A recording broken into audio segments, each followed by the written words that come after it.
चला तर पाहूया आजची काही महत्त्वाची प्रश्न. खालीलपैकी कोणती प्रेरणा ही मनोसामाजिक प्रेरणा नाही? खालीलपैकी कोणती प्रेरणा ही मनोसामाजिक प्रेरणा नाही? मनोसामाजिक या ठिकाणी व्यवस्थित दिसत नाही.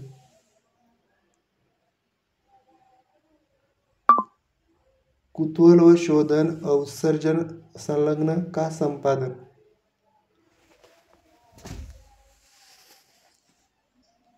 तर या प्रश्नाचे उत्तर येईल पर्याय क्रमांक 2 उत्सर्जन. पर्याय क्रमांक 2. त्यानंतर पुढील प्रश्न. किती प्रगती केली तरी प्रगतीच्या एका विशिष्ट मर्यादा पलीकडे आपण जाऊ शकत नाही, तो अध्ययन वक्राचा टप्पा म्हणजे? किती प्रगती केली तरी प्रगतीच्या एका विशिष्ट मर्यादा पलीकडे आपण जाऊ शकत नाही, तो अध्ययन वक्राचा टप्पा म्हणजे? अंतिम प्रगतीचा काळ पठार अवस्था, मंद प्रगतीचा काळ का शारीरिक व मानसिक परिसीमा? तर पर्याय क्रमांक 4 शारीरिक व मानसिक परिसीमा. आपण वाचन अक्षमता असणाऱ्या विद्यार्थ्याबाबत खालीलपैकी कोणती बाब अयोग्य आहे? वाचन अक्षमता असणाऱ्या विद्यार्थ्याबाबत खालीलपैकी कोणती बाब अयोग्य आहे? वाचन अक्षमता असणाऱ्या विद्यार्थ्याबाबत खालीलपैकी कोणती बाब अयोग्य आहे?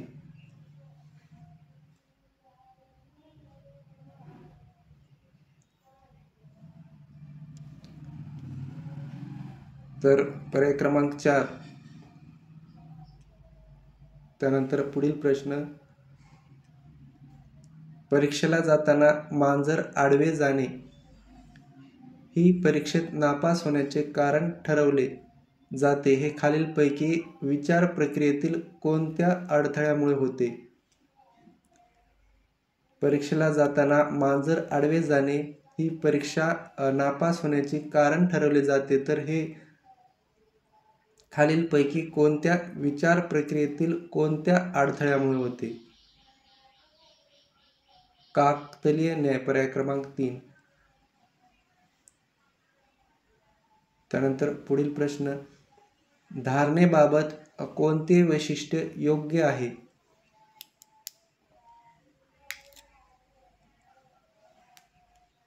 धारणेबाबत कोणते वैशिष्ट्य योग्य आहे?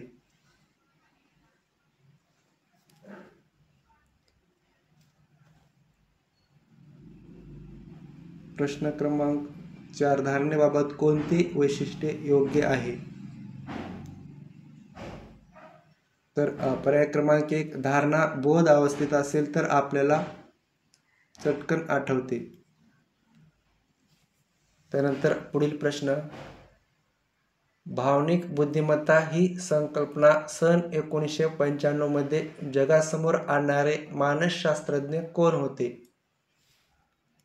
भावनिक बुद्धिमत्ता ही संकल्पना सन 1995 मध्ये जगासमोर आणणारे मानसशास्त्रज्ञ कोण होते?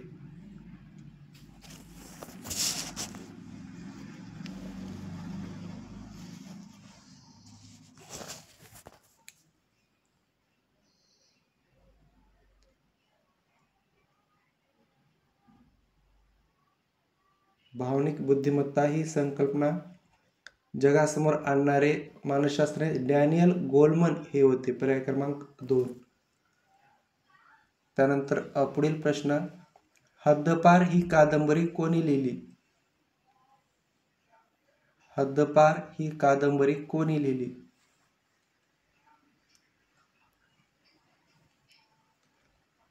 हद्दपार ही कादंबरी कोणी लिहिली?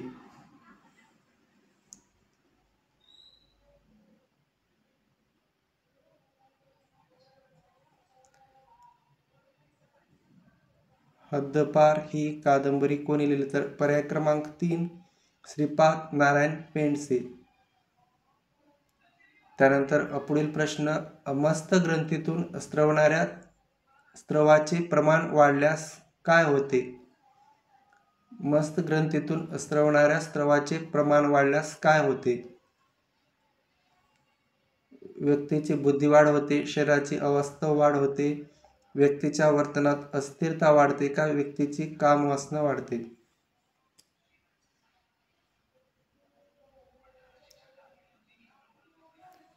तर शरीराची अवास्तव वाढ होते, पर्याय क्रमांक 2.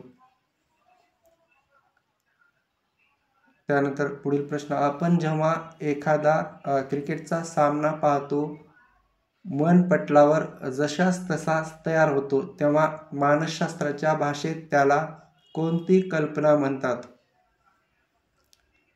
आपण जेव्हा एखादा क्रिकेटचा सामना पाहतो, मन पटलावर जशास तसा तयार होतो, तेव्हा मानसशास्त्राच्या भाषेत त्याला कोणती कल्पना म्हणतात?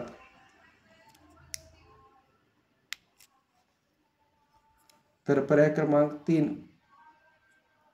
त्यानंतर पुढील प्रश्न, चुकीचा पर्याय ओळखा. डिस्लेक्सिया वाचनात दोष, डिस्ग्राफिया लिखाणाचा दोष का डिस्कॅल्कुलिया गणिताचा दोष? चुकीचा पर्याय कोणता? पुढीलपैकी चुकीचा पर्याय ओळखा.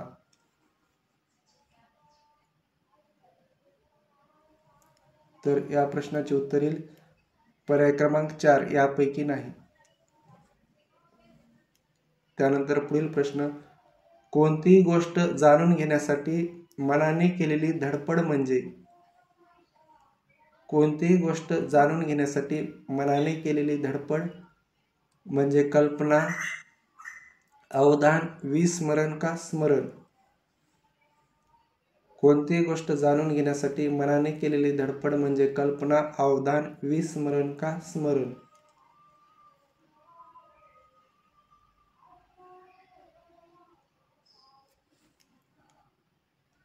कोणतीही गोष्ट जाणून घेण्यासाठी मनाने केलेली धडपड म्हणजे अवधान. निर्जीव पट्ट्याला अंधारात साप समजून आपण घाबरतो, हे कशाचे उदाहरण आहे? निर्जीव पट्ट्याला अंधारात साप समजून आपण घाबरतो, हे कशाचे उदाहरण आहे?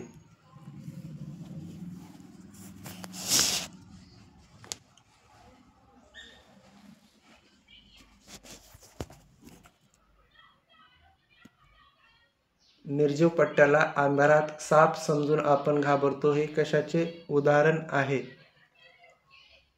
तर पर्याय क्रमांक 4 इंद्रिय भ्रम. धारणेचे मापन करताना खालीलपैकी कोणती पद्धती वापरली जात नाही? या ठिकाणी नाही असे म्हटले तर धारणेचे मापन करताना खालीलपैकी कोणती पद्धती वापरली जात नाही? पठन पद्धती, प्रत्यवहान पद्धती, पुनर्अध्ययन पद्धती का प्रत्याभिज्ञान पद्धती?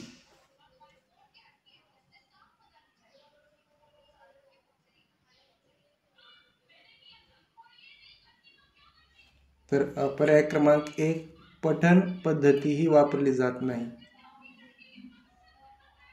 त्यानंतर व्यक्ती व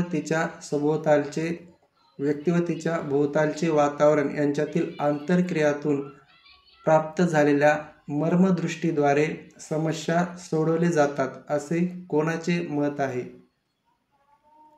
व्यक्ती व तिच्या भोवतालचे वातावरण यांच्यातील आंतरक्रियातून प्राप्त झालेल्या मर्मदृष्टीद्वारे समस्या सोडवले जातात असे कोणाचे मत आहे? कोहलर यांचे मत आहे, पर्याय क्रमांक 4. त्यानंतर खालीलपैकी कोणते वर्तन अभ्यासाची पद्धती ही शास्त्रशुद्ध वस्तुनिष्ठ असून काढलेले निष्कर्ष अधिक विश्वसनीय असतात? खालीलपैकी कोणते वर्तन अभ्यासाची पद्धती ही शास्त्रशुद्ध वस्तुनिष्ठ असून खालीलपैकी कोणते वर्तन अभ्यासाची पद्धती शास्त्रशुद्ध वस्तुनिष्ठ असून काढलेले निष्कर्ष अधिक विश्वसनीय असतात?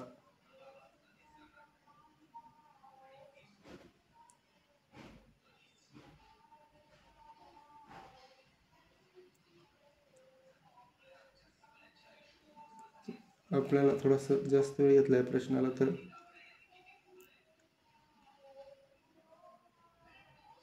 या प्रश्नाचे उत्तर येईल प्रायोगिक पद्धती. पर्याय क्रमांक 2 प्रायोगिक पद्धती. त्यानंतर भावनिक बुद्धिमत्ता ही संकल्पना प्रथम कोणी मांडली?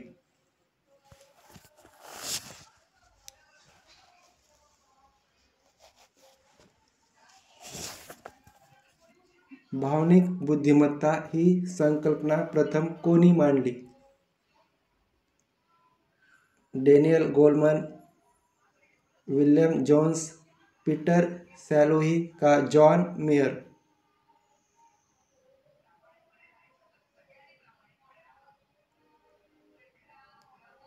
तर ही संकल्पना पीटर सॅलोही यांनी मांडली, भावनिक बुद्धिमत्ता. पर्याय क्रमांक 3.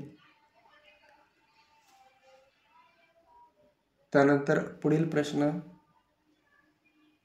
खालीलपैकी कोणते विधान अध्ययन प्रक्रियेचे ठळक वैशिष्ट्य नाही?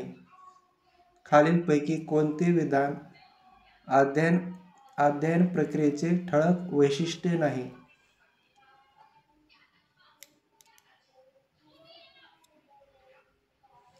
खालीलपैकी कोणते विधान अध्ययन प्रक्रियेचे ठळक वैशिष्ट्य नाही?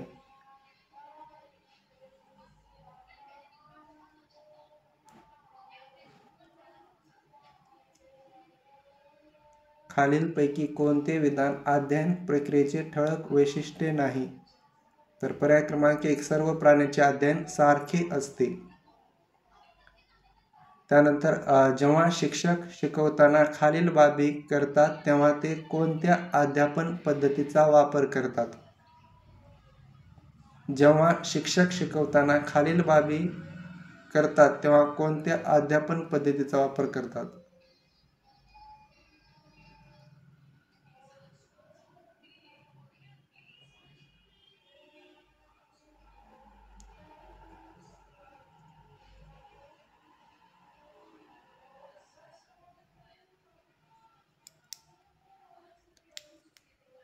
प्रयोग दिग्दर्शन पद्धती. त्यानंतर पुढील प्रश्न,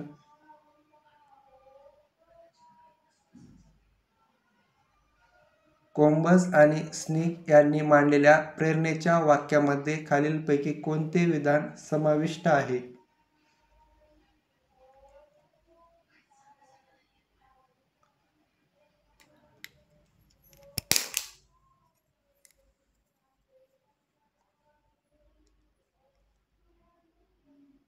कोलंबस आणि स्निक यांनी मांडलेल्या प्रेरणेच्या वाक्यामध्ये खालीलपैकी कोणते विधान समाविष्ट आहे? तर पर्याय क्रमांक 4.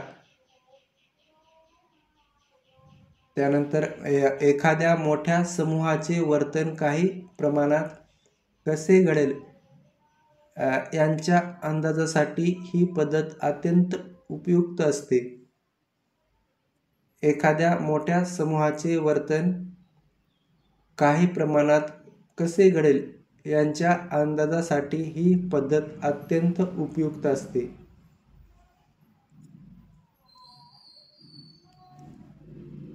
आत्मनिरीक्षण सर्वेक्षण जीवन वृत्तांत का प्रायोगिक? तर या प्रश्नाचे उत्तर येईल सर्वेक्षण. पर्याय क्रमांक 2.